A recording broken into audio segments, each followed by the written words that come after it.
little bit of conversation about Pokemon Unite.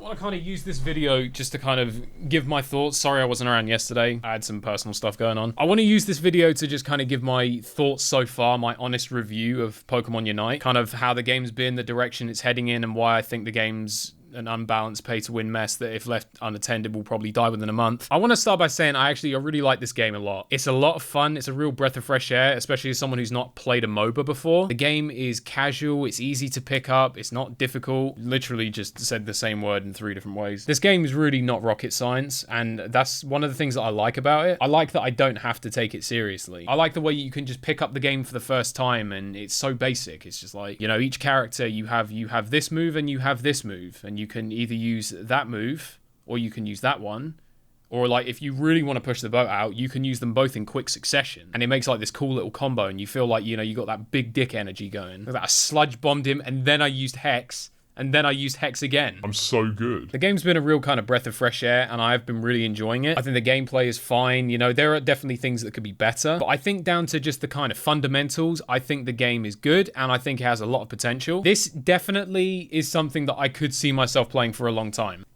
However, are just a couple of things that I want to point out. I'm going to kind of talk about 2 big things and then 1 little thing. My absolute biggest issue with this game right now is character balancing. I kind of predicted that the character balancing was going to be bad.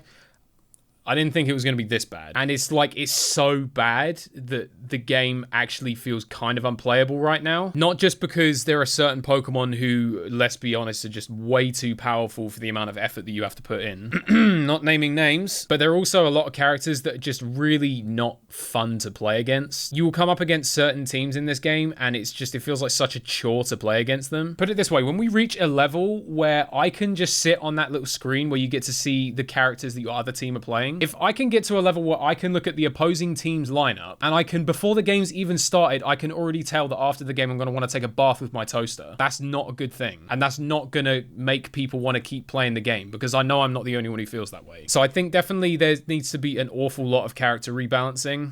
This whole Gengar, Sludge Bomb, Hex shit needs to go. And you got to understand, this is coming, I am a Gengar main, but not for the reason that you expect. Gengar, my boy Methane, you know, he holds a very soft spot in my heart. He is my favorite Pokemon of all time. He's the first Pokemon I ever knew, if you ever wanted the history behind that. I love Gengar very dearly. I don't like him in Unite. I fucking hate him. I literally said before I started playing the game, he could be the worst character in the game, and I'm gonna play him, you know, either way. But at the moment, like, it feels like he is just that shitty little gimmick that everyone wants just out of the game completely. And I can't even blame people for thinking that. And that's not good enough. That's not what I want for my Methane. I want him to be a cool character. I want him to be fun. I want him to be Gengar again. I don't want him to be this stupid, annoying, shitty Sludge Bomb Hex gimmick. So, like, fucking get rid of that, first of all. Zeraora. All I'm going to say about that. The point I'm trying to make is the character balancing really just makes the game not fun at the moment. Like, even when you win, it's already the kind of game where it's like, if you're on the winning team, you're having the time of your life. If you're on the losing team, like, it's just the worst shit ever. But it's like, it's got to the point already within like a week where you feel like shit even when you're winning, because you still have to play against Zeraora and Gengar and Alolan Ninetales every single match. And it's like, it's one of them things that boxers use, the little speed weight things that they punch over and over again like that. Except it's not a weight, it's your nutsack. And even if you win in the fight, it's like they're still pounding away. So I think, you know, nerf Gengar, nerf Zeraora, remove Ninetales from the game completely. I'll be as happy as a pig in shit. Just kind of make the game in such a way that every character is more than just one gimmick. It very much feels like every character in the game has a kind of one universal gimmick that just carries them. Except Charizard. There's no originality, there's no diversity when it comes to the gameplay. Every Gengar player is the same. Every Zeraora player is the same. Every Cinderace player is the same. Every Venusaur player is the same. I don't know, make it so that all of the moves are actually viable, so you don't just have to play one play style the whole time. Allow people to actually switch it up, and Zapdos can die in a fucking hole, to be quite honest with you. Whose idea was that? I'm not being funny.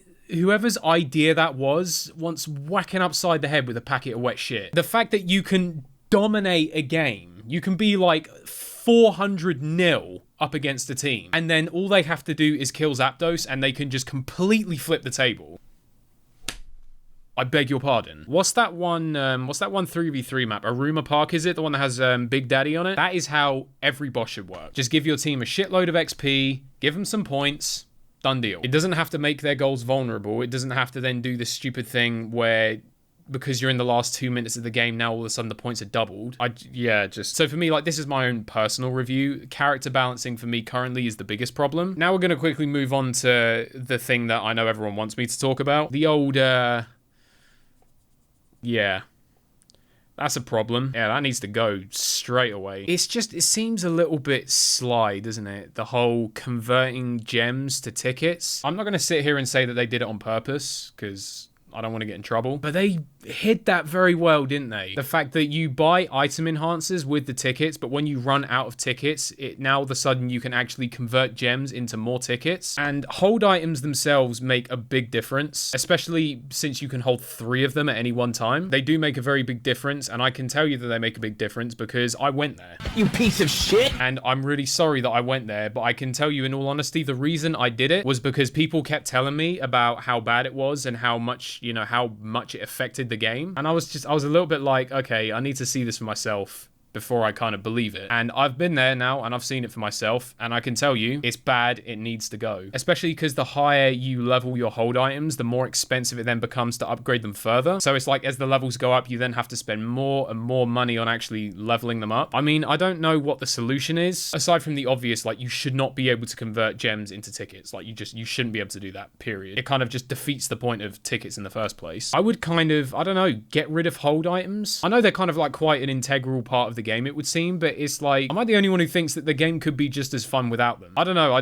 don't know what the answer is, but yeah, the whole kind of being able to basically whip the old Halifax bank card out and now suddenly you've got just some completely busted hold item set up. No, that definitely needs changing. And the only other thing really I have is just little things. The weekly coin cap. First of all, that just shouldn't be a thing. It's almost like you're punishing people for wanting to play the game, especially considering, like, I know 2,000, 2,100 coins you cap out at. It seems like, you know, that's quite a bit of coins. You would have to play quite a few games to reach that capacity. Yet not if you're someone like me who has no life and actually would quite happily sit down and grind those coins. It's almost like it hits a cutoff point where they're just like, yeah, no, you've played the game too much now. Stop. Do you not want people to grind the game out? Is that not the point? Like, the weekly coin cap is shit. I think the menu is a bit awkward to try and navigate. You kind of get loads of different rewards from like various different challenges dotted all over the place, and oh my god, it's like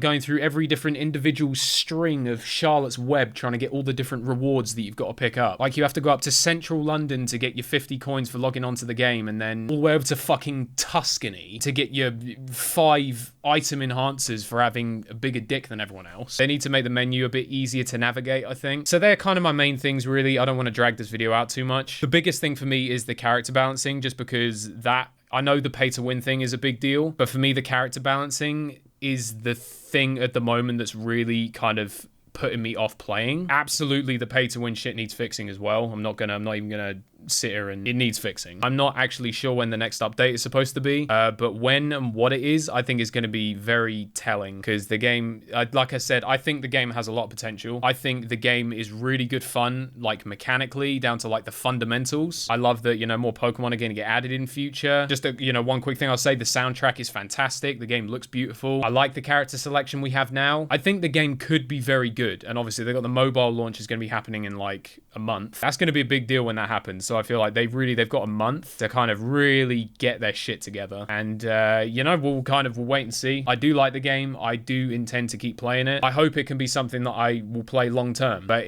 a lot of it is going to ride on what that next update looks like. And I think a lot of other people are probably in the same boat that I am. So my kind of verdict is good game, lots of potential, but I don't even want to say it has creases that need ironing out. At the moment, it's just got like straight up rips, like tears, and they need to stitch that shit up.